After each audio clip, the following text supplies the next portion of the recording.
Assalamualaikum warahmatullahi wabarakatuh. Perkenalkan, saya Rahma Safira, mahasiswi Universitas Muhammadiyah Profesor Dr. Hamka, program studi pendidikan guru sekolah dasar kelas 3G dengan NIM 200125050. Di video ini saya akan membahas materi tentang implementasi pembelajaran daring. Video ini dibuat untuk memenuhi tugas akhir mata kuliah Strategi Pembelajaran dengan dosen pengampu Ibu Dr. Hajah Ihsana El Hulko, MPD. Sebelum kita masuk ke videonya, jangan lupa untuk like, komen, dan subscribe. Materi yang pertama, pembelajaran daring. Pembelajaran berbasiskan komputer dikategorikan menjadi dua bagian. Bagian apa saja itu? Nah, yang pertama yaitu pembelajaran dengan sistem offline atau yang tidak terkoneksi dengan internet. Dan pembelajaran yang kedua yaitu pembelajaran dengan sistem online atau yang terkoneksi dengan internet. Kedua kategori di atas secara bahasa dapat dikategorikan ke dalam kegiatan pembelajaran e-learning. E-learning dapat pula dipandang sebagai pendekatan inovatif dalam menyampaikan pembelajaran yang telah dirancang dengan baik, berpusat pada pembelajar, interaktif, dan dapat memfasilitasi pembelajaran untuk siapa saja, di mana saja, dan kapan saja, dengan memanfaatkan atribut-atribut dan sumber dari beragam teknologi digital bersama dengan bahan ajar lain yang tepat untuk lingkungan belajar yang bersifat terbuka, terdistribusi, dan fleksibel. Pendidikan jarak jauh itu merupakan bentuk pendidikan yang memberikan kesempatan untuk kepada si pembelajarnya untuk belajar secara terpisah dari pengajarnya. Menurut Dokmen, pembelajaran jarak jauh adalah pembelajaran yang menekankan pada cara belajar mandiri atau self-study. Belajar mandiri diorganisasikan secara sistematis dalam menyajikan materi pembelajaran, pemberian bimbingan kepada pembelajar, dan pengawasan untuk keberhasilan belajar pembelajar. Selanjutnya ada manfaat e-learning. Manfaat e-learning antara lain sebagai berikut. Yang pertama, efisiensi biaya. Dan yang kedua, belajar mandiri. Yang ketiga, fleksibel. Pranoto mengatakan manfaat e-learning diantaranya yang pertama, meningkatkan suatu partisipasi aktif dari peserta didik. Yang kedua, meningkatkan suatu kemampuan belajar mandiri pada peserta didik. 3. Meningkatkan suatu kualitas materi pendidik serta juga pelatihan. 4. Meningkatkan suatu kemampuan untuk dapat menampilkan informasi dengan perangkat teknologi informasi yang mana dengan perangkat biasa akan sulit dilakukan. Kelebihan e-learning. Menurut El Cokro, e-learning memiliki banyak kelebihan, yaitu 1. Lebih mudah untuk diserap, artinya menggunakan fasilitas multimedia yang berupa suatu gambar, teks, animasi, suara, dan juga video. 2.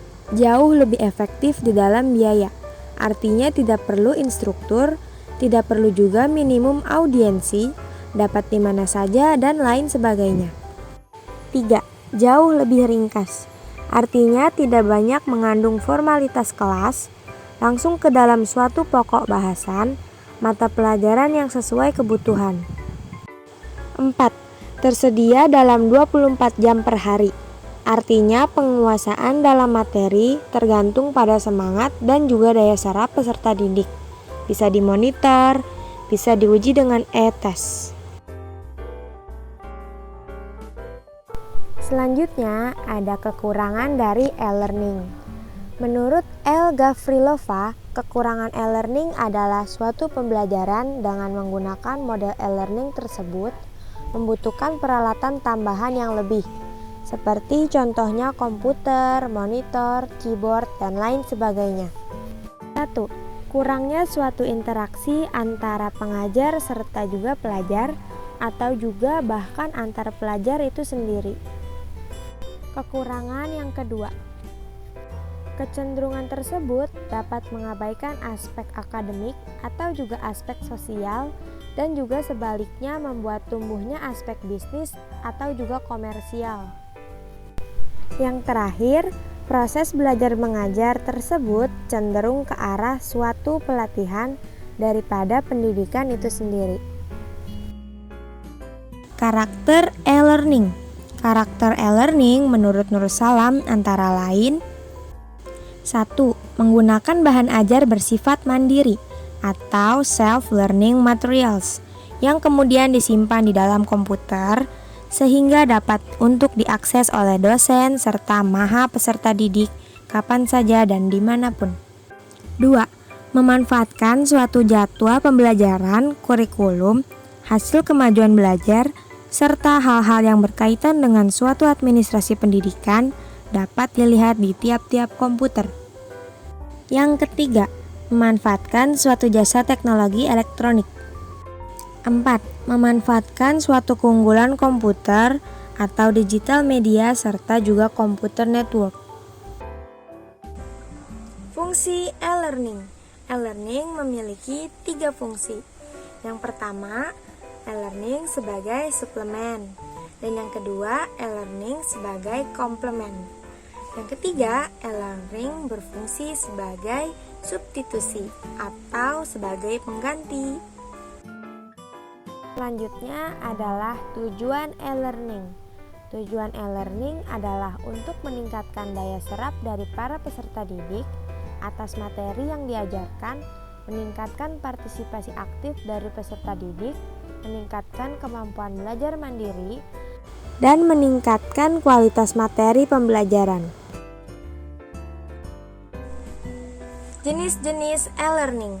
E-learning terbagi menjadi 2 jenis. Apa saja itu? Yang pertama yaitu jenis Computer Based Training atau kita singkat CBT. Jenis e-learning yang kedua adalah Web Based Training atau kita singkat WBT. Computer Based Training, sistem ini mulai berkembang di tahun 80-an dan masih berkembang terus sampai sekarang. Hal ini ditunjang antara lain oleh perkembangan sistem animasi yang kian menarik dan realistis. Misalnya sistem animasi 3 dimensi. Web Based Training. Dengan menggunakan konsep ini, dapat terjadi komunikasi 2 arah antar pengguna. Namun lancarnya proses belajar ini bergantung kepada infrastruktur jaringan kecepatan tinggi. Kendala penerapan konsep ini terletak pada kenyataan bahwa jaringan internet di negara kita masih belum merata. Baik teman-teman, sekian video pembahasan kita kali ini tentang implementasi pembelajaran daring. Semoga video ini dapat bermanfaat bagi kita semua. Teman-teman jangan lupa untuk like, komen, dan subscribe. Dan jangan lupa untuk share video ini sebanyak-banyaknya ya.